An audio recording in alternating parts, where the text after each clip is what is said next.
GST వచ్చేసింది కదా, ఇక పాత పన్నుల గొడవలన్నీ పోయినట్టే అని చాలామంది అనుకుంటుంటారు. మరి ఆ పాత బకాయిల సంగతేంటి? కోర్టుల్లో నడుస్తున్న ఆ పాత కేసుల గతేంటి?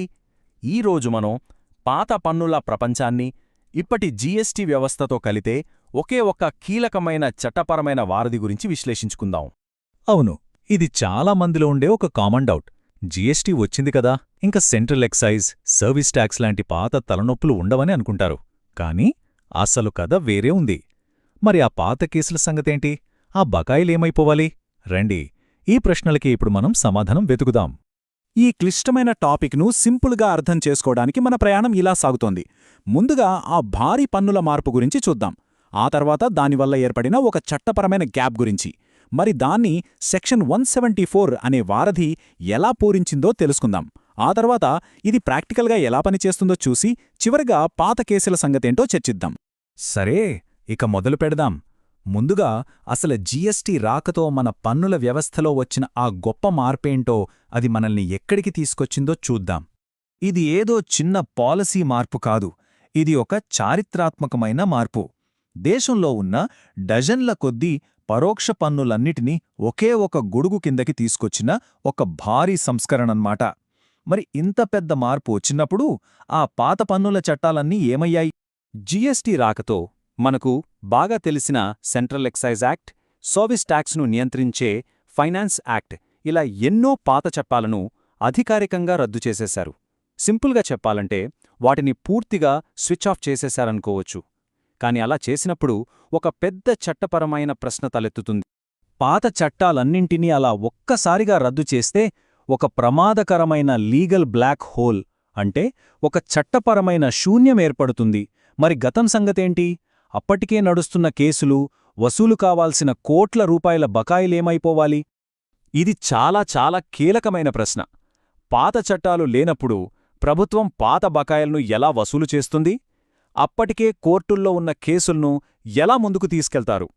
అలాగే పన్ను చెల్లింపుదారులకున్న హక్కులేమవుతాయి? ఈ గందరగోళాన్ని నివారించడానికే ఒక పకడ్బందీ పరిష్కారం అవసరమైంది.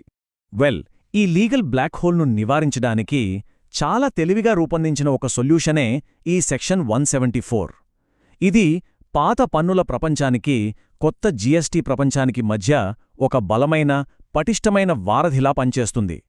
ఈ సెక్షన్ 174 గొప్పతనం ఏంటంటే, ఇది ఒకే దెబ్బకు రెండు పిట్టలు అన్నట్టు పనిచేస్తుంది.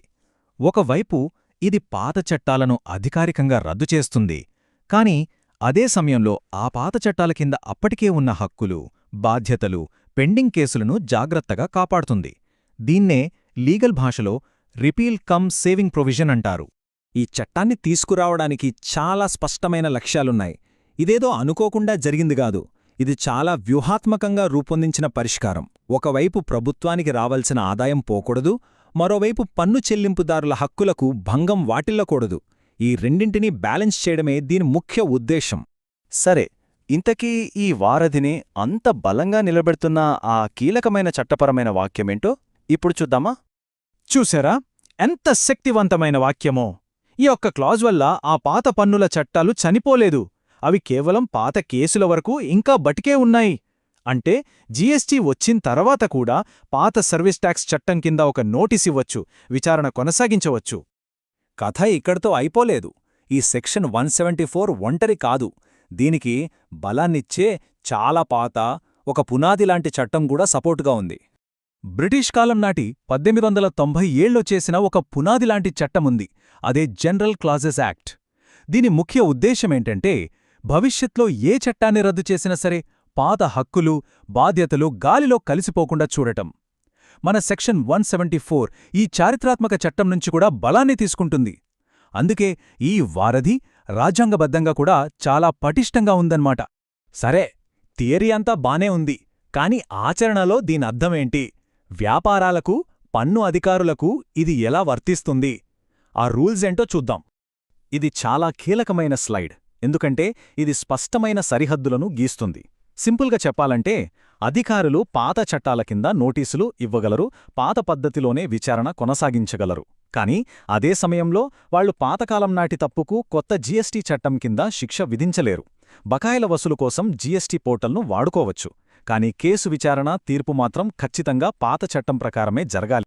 అంటే పాత పన్ను బకాయిని వసూలు చేయడానికి జీఎస్టీ పోర్టల్లో ఒక డిమాండ్ను చూపించవచ్చు. కానీ ఆ డిమాండ్ సరైనదా కాదా అని నిర్ణయించేది జీఎస్టీ వ్యవస్థ కాదు, పాత పన్నుల చట్టమే. జీఎస్టీ వ్యవస్థ ఇక్కడ ఒక పోస్ట్ మ్యాన్ లాంటిదన్నమాట, అంతే. ఇక్కడే చాలామందికి కన్ఫ్యూషన్ వస్తుంది. సరే, పాత పన్నుల డిమాండ్ వచ్చింది, దానికి వ్యతిరేకంగా అప్పీల్కి వెళ్ళాలి. మరి ఆ అప్పీళ్లను ఎలా నిర్వహిస్తారు? ప్రక్రియ చాలా సూటిగా, స్పష్టంగా ఉంటుంది. ఉదాహరణకు, ఒక వివాదం పాత సర్వీస్ ట్యాక్స్కు సంబంధించిందనుకుందాం. అప్పుడు అప్పీల్ కూడా పాత సర్వీస్ ట్యాక్స్ చట్టం కింద ఉన్న అథారిటీకే వెళ్ళాలి. జీఎస్టీ వ్యవస్థ వచ్చినా కేసులను విచారించే కోర్టులు, ట్రిబ్యునల్లు మారలేదు. సింపుల్గా పాత కేసులకు పాత కోర్టులే. ఇది చాలా స్పష్టంగా గుర్తుంచుకోవాల్సిన విషయం. ఒక జీఎస్టీ అప్పీలేట్ కమిషనర్కి పాత సెంట్రల్ ఎక్సైజ్ కేసుకి సంబంధించిన అప్పీల్ను విచారించే అధికారం అస్సలు లేదు. ఆ కేసును పాత చట్టం కింద నియమించబడిన అధికారే విచారించాలి. ఈ చట్టం యొక్క ముఖ్య ఉద్దేశ్యాన్ని ఈ రూపకం చాలా చక్కగా వివరిస్తుంది. పాత చట్టాలు అనే ఫైళ్లు అల్మారాలో భద్రంగా ఉన్నాయి. సెక్షన్ 174 ఆ అల్మారాకు తాళం చెవిలాంటిది. అవసరమైనప్పుడు ఆ పాత ఫైళ్లను తెరిచి చూడటానికి ఇది మనకు వీలు కల్పిస్తుంది. ఈ వారధిని నిర్మించింది న్యాయబద్ధమైన, సజావైన మార్పు కోసం. అయితే వాస్తవ ప్రపంచంలో ఈ వారధిని దాని అసలు ఉద్దేశ్యం ప్రకారమే ఉపయోగిస్తున్నారా లేదా అనే దానిపై మనం ఆలోచించాల్సి ఉంది.